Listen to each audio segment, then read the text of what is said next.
So welcome. Kia ora, thanks, Angie. And I shall pass over to Amanda Hutchinson. Kia ora koutou. Welcome to our webinar today on copyright exceptions for education and libraries.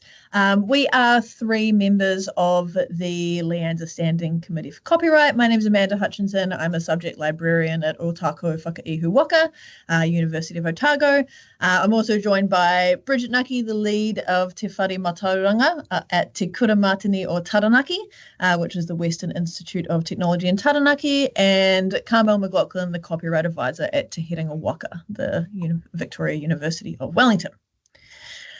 So today what we're going to do is we're going to do a very brief refresher on copyright, and then we're going to jump into some key exceptions for educational institutes with Bridget, and then Carmel will be speaking about the library-specific provisions.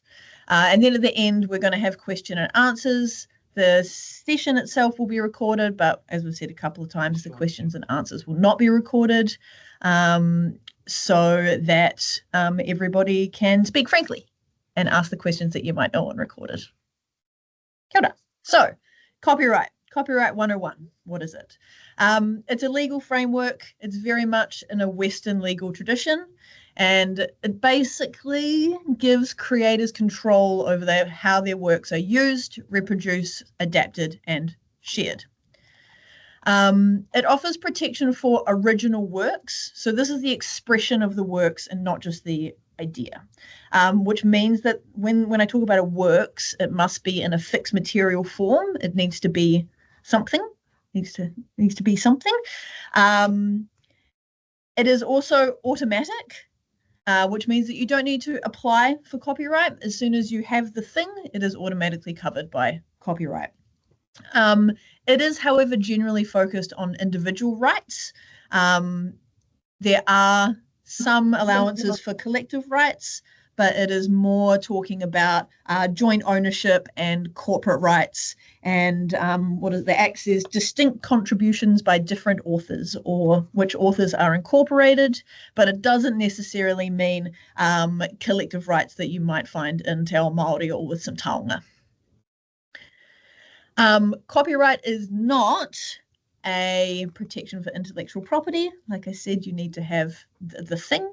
It's not a patent, it's not a trademark. It's also not forever. So copyright does expire. Currently, 50 years is around the number. So that could be 50 years from the death of the author or the creator, depending on the work, or 50 years from the end of the calendar year if it is a computer or software. And if it's got an unknown authorship, it's 50 years from when the works was made public.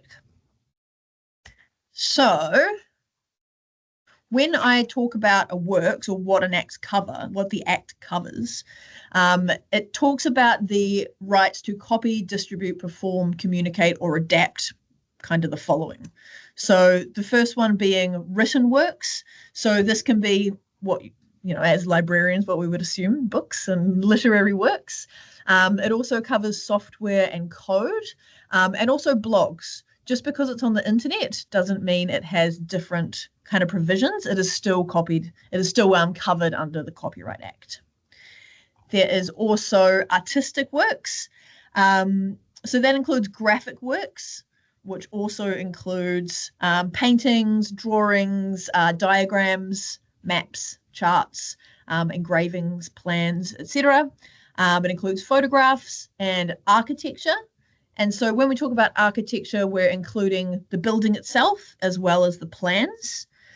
What I quite like about the definition of artistic works in the Copyright Act is that it is in any of the things that I've mentioned, or any other work of artistic craftsmanship, irrespective of artistic quality, which I quite like because I'm not a very good drawer, and so it's nice to know that my wee doodles can be covered under copyright if I want them to be.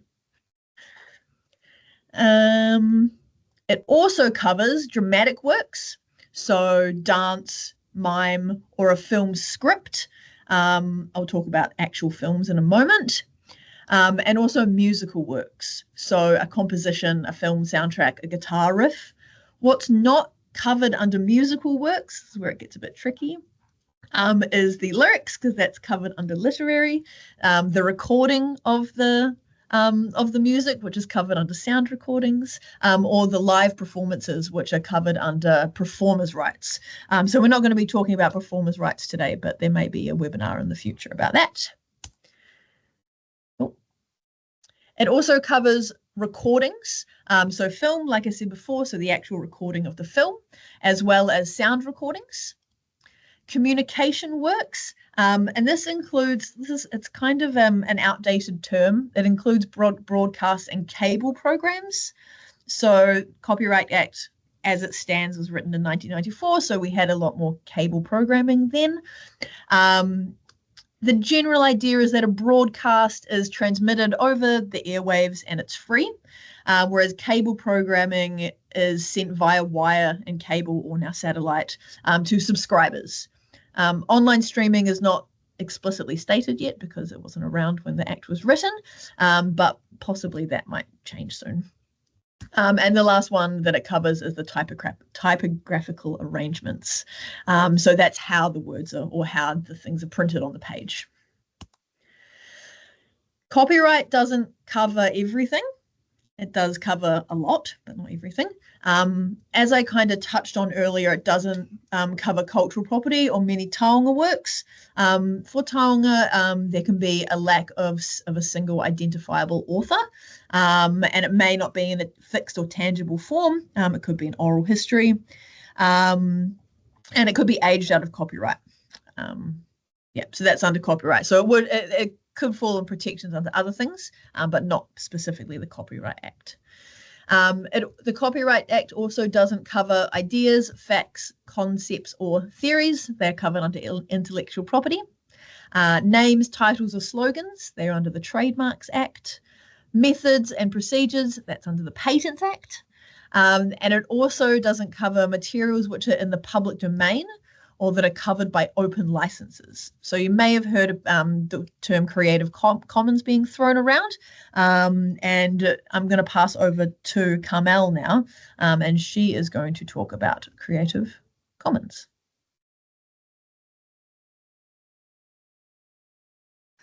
Let's just unmute myself so that I can actually share my wisdom with you all. So the Creative Commons license is the most commonly used licensing scheme for assigning reuse copyrights. So if I create something and I decide that I want to allow people to be able to use my copyrighted work, rather than respond to anyone who asks for permission, I can just assign a license to it. So what the general categories are for Creative Commons licenses is by, which is you can use my Creative Commons work, but you must give me credit as the original creator. Share alike. So if you adapt the work, you need to share it under the same terms. So people must then be able to adapt your own work. It has to be the same license that you create it under. Non-commercial, I don't license it for commercial use, or no derivatives, or you can't adapt the work at all.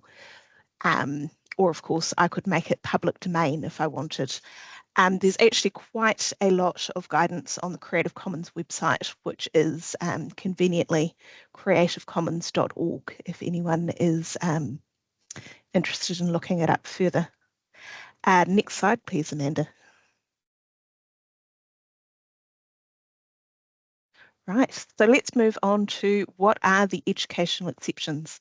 So there are some, under the Copyright Act, there are a number of exceptions which allow you to do things for education. It covers exceptions for instructors preparing for class. It covers exceptions for performing, playing or showing work to a class, storing copies for educational work use or for examination. However, next slide please, there are a number of limits on those exceptions. For copying to prepare for class, the instructor can copy quite a lot for themselves to prepare for class, but that is only for themselves and only for the use in preparing to teach. If I want to then hand out to the students, under the Copyright Act, the most I can copy is 3% of the whole, or up to 3 pages to provide to my students, as long as the 3 pages is less than 50% of the whole work if it's very short. I can show a film or other media work to my class, but only to the students of that class. So if the parents have brought their student along to the class, they're not actually covered by the Copyright Act exceptions. And if I am copying a film to show it to that class, I can only make the copy rather than show the film itself to the class if it's on the making of films or the making of film soundtracks. There are some surprisingly specific exceptions under the Copyright Act. Next slide, please. You can also copy from a website if you're wanting to store it to show to your class. Again, there are some really specific exceptions for this. It must be for educational use. You must cite it correctly. It does, of course, have to be a legitimate website. Just because something is available on piratebay.com does not mean that you can therefore legitimately copy it to show. It has to be provided in a way which shows your educational establishment the date you stored it, and it's restricted to people enrolled in a particular course of study who need to access it through some verification process, a class portal or some sort, and you have to delete it when it's no longer needed. And next slide, please. One of the really broad exceptions is for the purpose of examination. Nothing to do with setting the question, communicating the question, or answering the question is prevented by copyright, but it only counts for the exam or for the class work. So perhaps if I wrote a thesis, I could copy quite a lot to put into that thesis in terms of charts or images or extracts. Of course, I would need to clearly cite it to make it clear that it was not my own work, or that would be plagiarism and an entirely separate problem. But I could provide that to the people marking my thesis, but I'd then have to pull all of that out before I put it on an institutional portal or published it, unless I had asked for permission.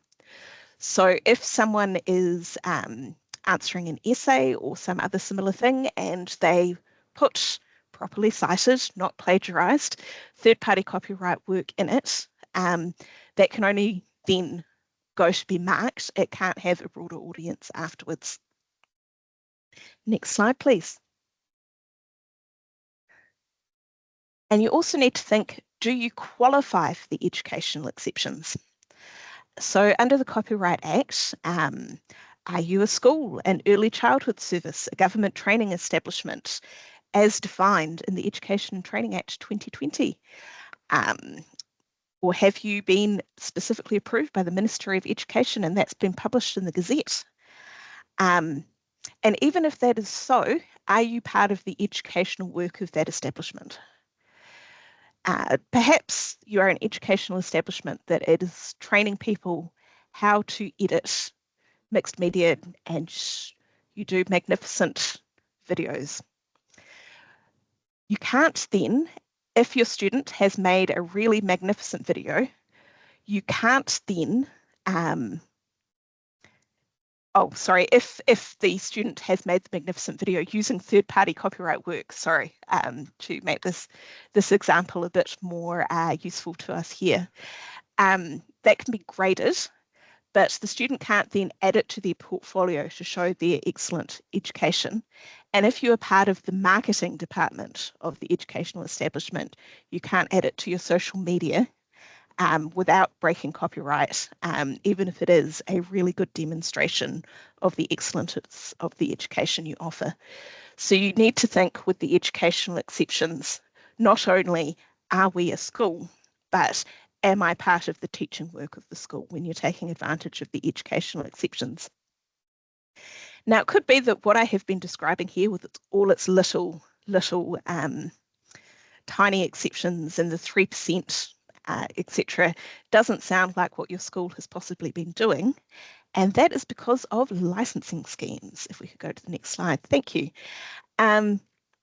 So what a lot of establishments do is they sign up to various licenses for which they need to pay for so that they can use broader things. So they can make one chapter or one article fully available to their students. So Copyright Licensing New Zealand deal with print published material, and that broadens the amount you're able to provide to your students because you are paying for an extra licensing scheme on top of what the educational exceptions allow. One Music, music licensing, screen rights is licensing educators to use broadcast programs, that kind of thing. Those are the three most commonly that educational establishments in New Zealand would go for necessarily. You may want to check which ones your school or other educational establishment has decided to get a license for. But those would be the most common, which broaden what you're able to do as an educational establishment. There's other ways, if you don't have any of those licenses, that you can extend what third-party copyright you're able to use. I've got an image of a section on rights and permissions from Sage Publications, and they say that the way they like to approve permissions for books is using the Copyright Clearance Centre, which is a American copyright rights organisation, or RightsLink for their journals. So you can always look at the publisher site and contact them, see what they prefer to use. Or of course, there's things like Creative Commons, which we mentioned earlier, where there are already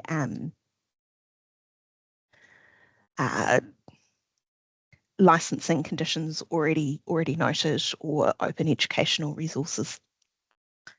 Next slide, thank you. And of course, another option is getting permission directly from the copyright owner themselves.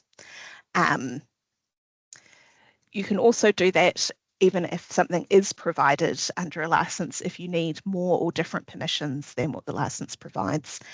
The problem is it can be tricky to establish who the copyright owner is, and you need to build in time to research that, and also to communicate with the copyright owner and perhaps go back and forward a wee bit.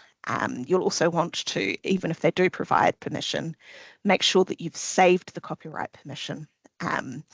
This image that we have in the slide here is a photograph of a sculpture called Fruits of the Garden by Paul Dibble, and I accessed it through the Wellington City Library's Recollect.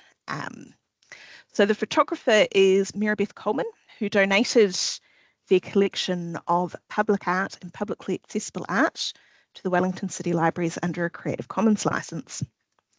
Now this, if I was seeking to use it for something outside that license, which is non-commercial, non-derivative, maybe I want to edit the picture to put on the cover of a book that I am writing. I would need to get permission from the copyright owner in order to use it commercially on the cover of my published book. The person I would need to seek permission from is not Paul Dibble, who does have the moral right to be identified as the sculptor who created the sculpture. It's not Wellington City Libraries who is hosting the photograph. It is specifically the photographer. And that can take time to track down who exactly you should talk to. But that's more or less the educational exceptions. And we're moving on to Bridget, who's going to cover the library exceptions. Kia ora, Carmel. So the relevant sections for librarians are sections 43 to 56. So Carmel's covered the educational use, research and copying, but we will go into more detail for prescribed and non-prescribed libraries and copying for collection building and preservation. So next slide, please. So the prescribed libraries and archives are listed in the Copyright Act 1994 and the Copyright General Matters Regulations 1995. Generally speaking, prescribed libraries are libraries that are not for profit. Unless a non-prescribed library has a license, for example, with copyright licensing, then their copying is really limited. But for prescribed libraries, we are able to do a little bit more. Next slide, please. So sections 51, 52, and 53 cover copying by librarians for users. So librarians in prescribed libraries can make one copy, print or digital, for a person if it's a reasonable portion of a literary, dramatic, or musical work. If it's one full article from a journal, including images, or multiple articles from a journal if they're on the same topic. So this is really easy to determine if you've got a request from North and South for, and it's on an article on the cost of living. But quite often in academic libraries, we have really quite specific journals, for example, the Journal of Wound Care, and potentially all articles in the Journal of Wound Care are on wound care. So it gets a little murky in terms of what you can and can't do. So use your discretion and with that. In terms of the person requesting the copy, the user must specifically request what they want. So if it's an article in a journal, specifically request it with the author, the title of the article, etc. It's one copy per person. The copy must be for their private study or research. Librarians don't need to confirm this, but if the person has said, I'm going to pop this in my email and share it with my friends, or I'm going to pop this onto a learning management system, then we can't provide that. Any payment that you request can only cover the copying costs themselves. It's not an opportunity to put some putia aside for a rainy day. All copies need to have a notice about the legal restrictions, i.e. is for your own private study and use and can't be reproduced. And any extra copies need to be destroyed during the process. So you can't keep a copy just in case you think somebody else might request it. Next slide, please. So section 4 deals with the copying for the collection of another library. This exception applies only to books, but it does allow a library to copy and supply an out-of-print book if it's not available for purchase. It can be in addition or to replace an original copy. The requesting library must ensure that this has not been commercially available for 6 months and that they need to keep really good records. If the copyright owner requests the records, they need to be supplied for inspection. If the copyright owner requests, the library must also provide equitable remuneration for the copy. And the librarian at the requesting library must tell the supplying library that all these conditions have been met. It's really good practice that you pop a sticker or a stamp or a note on the copy saying that this copy has been made under the provision of Section 54 of the Copyright Act. And a note that if you do a digital copy, it can be supplied, but it must replace the original copy. Sections 56 to 56C describe copying of unpublished works and communicating by digital means. So that means, and there are extra conditions around that if you do choose to communicate by digital means, e.g. email or a learning management system. Next slide. So The percentage thing comes up frequently when we're talking about what libraries can do. In terms of the educational exceptions, there's that 3% or 3 pages rule. But for libraries, there's no defined percentage. And a lot of people get a little bit confused and seem to think there's a bit of a 10% rule. And I think sometimes that confusion comes from discussing licensing agreements, for example, with copyright licensing. So the really important thing when you're copying is to focus on the importance of what has been copied, not just the quantity. And an example is you can copy an article from a magazine like North and South, but you couldn't copy a short story from a collection of short stories because that is a substantial work. Next slide, please. So some of us are old enough to recognize a 5¼ inch floppy disk there, but we can copy for preservation or replacement, which is section 55. So again, this applies to prescribed libraries, and it's permitted if the item is at risk or unavailable. The condition in this section is that it isn't reasonably practicable to purchase a copy of the item. You need to have exhausted all options to find a copy and to demonstrate that. If it's a physical copy, it can be added to the collection in addition or in place of the original item. But if it's in a digital format, it needs to replace the original item. Same deal as before, labeling and record keeping is required. A prescribed library can supply to another prescribed library, but only to replace the item if it's been lost, damaged, or destroyed. And again, that best practice, please make sure that you've got a note on the copy stating that the copy has been made under the provisions of section 55 of the Copyright Act. And this isn't allowable for non-prescribed libraries. Communicating of digital copies. So it allows members of prescribed libraries to make available via appropriate technology a digital copy of a work to an authenticated user of that library.